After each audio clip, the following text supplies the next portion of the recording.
you. Yield back. Yes, ma'am. Gentleman from Illinois. Thanks. Secretary Clinton, can I just direct your attention to the screen?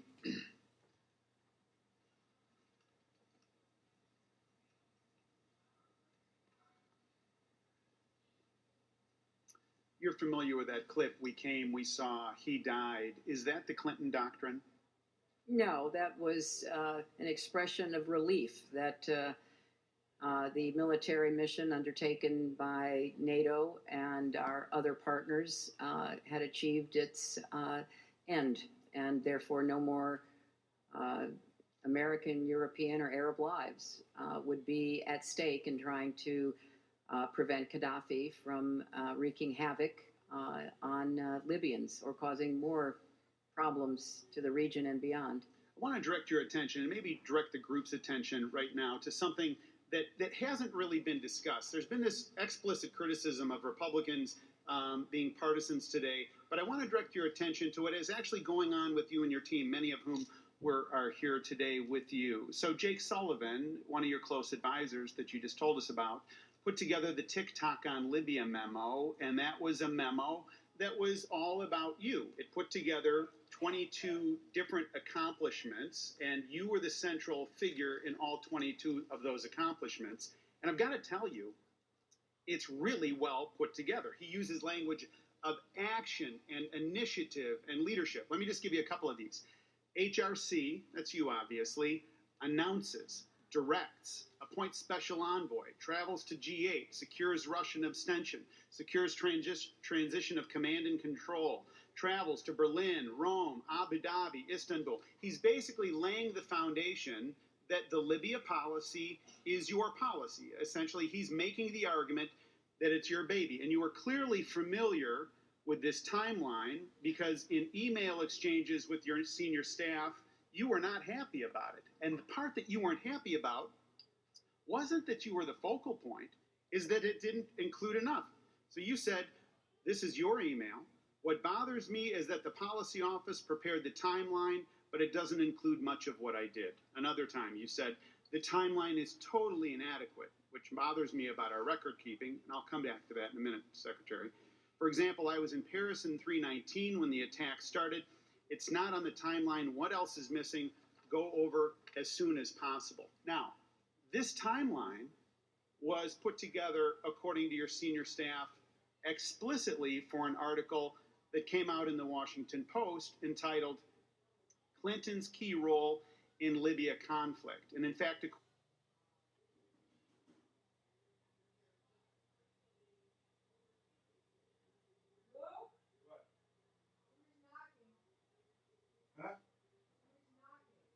according to your staff, quote, the comprehensive TikTok memo Jake had put together was done in large part for the Warwick piece. It was a piece written by Joby Warwick at the Washington Post. And again, according to your staff, the great detail Joby had came entirely from Jake. That's Jake Sullivan. Joby didn't do any independent research. That's according to your staff. Now, this article, it's one of these articles that you read a couple of times. If it's about you. Here are some excerpts. Washington Post. A foreign policy success for the Obama administration and its most famous cabinet minister, Secretary of State Hillary Rodham Clinton. Or this. She went to Paris. There were no instructions from the White House on whether to support strong action in Libya, said a senior State Department official. Yet within 3 days, the official said, Clinton began to see a way forward. And I think my personal favorite is this. Clinton, ignoring the advice of State Department lawyers, convinced Obama to grant full diplomatic recognition to the rebels. Now, you and your team were pleased with the work that you did and the risks that you took, the leadership that you took. A couple of hours ago, you told me, hey, I'm the diplomat here. I'm driving the policy. And isn't it true that you've been thinking about getting political credit actually for months on this? No. Well, if that's your answer, let me draw your attention, Madam Secretary. But Congressman, you let me please, All right, if I fair enough. could. We were trying to make sure that what was written, because it's not always accurate, in case you all haven't noticed in your own careers, what was written about a very important foreign policy effort by this administration was accurate. This was all in response, as I understand it, to a reporter trying to ask questions and us providing the best possible information we could. In fact, trying to make sure that we ourselves had a good timeline and that our record keeping was accurate. I, I think that is not an uncommon experience here in Washington. Somebody calls you up, says, I'm writing a story. What can you tell us? And you tell them. Well, Secretary Clinton, that's not all that was going on, though. Isn't that right? Because you knew that this was good for you. Because this is what you were writing in August of 2011. This is right after Tripoli fell. You wrote, what about the idea of my flying to Martha's Vineyard to see the president for 30 minutes and then making a statement with him alone? Or you asked your staff how to convince the White House that this would be good for the president. And these are your words, Madam Secretary. It's a great opportunity to describe all that we've been doing before the French try to take all the credit. In fact, your staff told you that they thought it would be a political boost for the president, showing that he was huddling with you instead of being on vacation. And so you asked your chief of staff, Jake Sullivan asked your chief of staff, Cheryl Mills, to call Dennis McDonough, now the president's chief of staff, to put together a full court press. I'll wait while you read Jake's note. Thank you. Because I don't. Well, here's my question. Yeah, I don't. Yeah, I'm waiting for a question. Well, go ahead. You finish reading, and I'll start talking. Well, one thing I wanted, which since I don't have what you're reading in front of me, Congressman, it's tab 12. Well, that has now been handed to me, and it's clear that I wanted to make sure Chris Stevens, Jeff Feltman, DOD got credit. I wrote that. You did not quote that. Yeah, but this is all about state of mind at that particular point. You were thinking about credit for you, isn't that right? No, that's not. I wanted those who were part of this policy to be given recognition, and I also wanted to be sure that we had the president and the White House coordinating with us. It was a very gutsy decision for the president to make, Congressman. It was not by any means an easy call. As I alluded earlier this morning, I was in that situation room many, many times watching the president have to balance competing interests, competing opinions, trying to make a decision. When he made the decision that the United States would support NATO and support the Arabs, there was no guarantee about how it would turn out. And I personally believe he deserved a lot of credit, as did Chris Stevens, Jeff Feltman, the Department of Defense, and others. We had a daily phone call, a daily secure phone call that often included the president, included the generals and the admirals responsible for our mission, included our top diplomats. This was a very important and challenging effort that we undertook in large measure to support our NATO allies. So I wanted everybody who had any role in it to be acknowledged. Well, and then on August 2011, you received an email from Sidney Blumenthal, that's tab 11, in which he wrote this to you.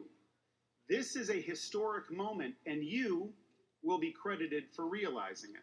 When Gaddafi himself is finally removed, you should, of course, make a public statement before the cameras wherever you are, even in the driveway of your vacation home. You must go on camera. That was Blumenthal's admonishment to you. And I don't recall doing that, just in case you're going to ask me. Yeah, but I mean, look, the timing. You forwarded Blumenthal's suggestion to Jake Sullivan, and you were focused on how dramatic it would be. You were working to make this the story of the day. Isn't that right? This is your email to Jake.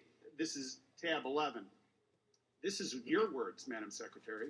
Sid makes a good case for what I should say, but it's premised on being said after Gaddafi goes, which will make it more dramatic. That's my hesitancy, since I'm not sure how many chances I'll get. So 2 months before the end of the Gaddafi regime, and you're already planning on how to make your statement dramatic to maximize political gains. Isn't that right? Congressman, I think that what we were trying to do was to keep the American people informed about this policy. It was, as you recall, somewhat controversial. Now, there were Republicans as well as Democrats who advocated for it, and there were Republicans as well as Democrats who were concerned about it. So I think as Secretary of State, I did have an obligation at some point to be part of the public discussion about what had occurred. And I see nothing at all unusual about trying to figure out when would be the best time to do that. Isn't it true that your staff heard from the White House after the Warwick piece in the Washington Post that they were concerned, that is the White House, of the amount of credit that you were getting as opposed to the amount of credit the president's getting? That's true, isn't it, Madam Secretary?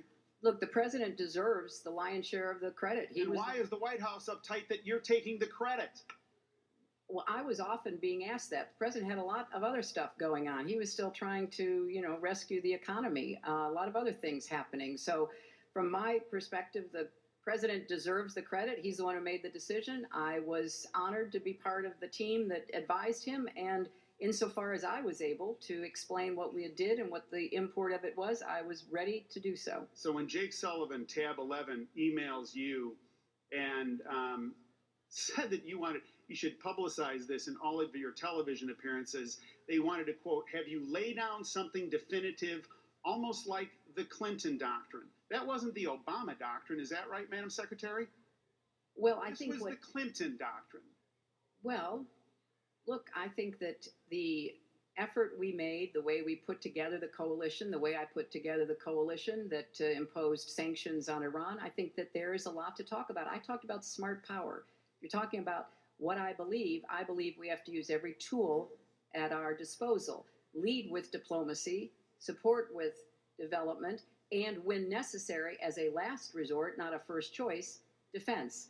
So yes, is that what I believe? It is what I believe, and I think that Libya was to some extent an example of that. And you were the author of the Libya policy. You were the one that drove it. It was your baby. It was an attempt to use smart power, and that's what you tried to do. Isn't that right? It certainly was something that I came to believe was in the interests of the United States to join with our NATO allies and our Arab partners in doing the decision, as all decisions in any administration was made by the president. So the president deserves the historic credit, what role I played. I'm very grateful to have had that chance, and I'm very convinced that it was the right thing to do. Well, you just recited the Clinton doctrine to us, and let me tell you what I think the Clinton doctrine is.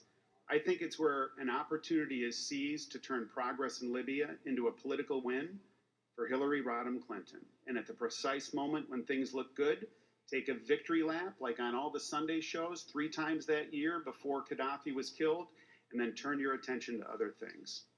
I yield back. Well, Congressman, that is only a political statement, which you well understand, and I don't understand why that has anything to do with what we are supposed to be talking about today. Madam Secretary, votes have been called, so we will go vote and be in recess, and we will be back as quickly as we can. Okay. So we should, Joe,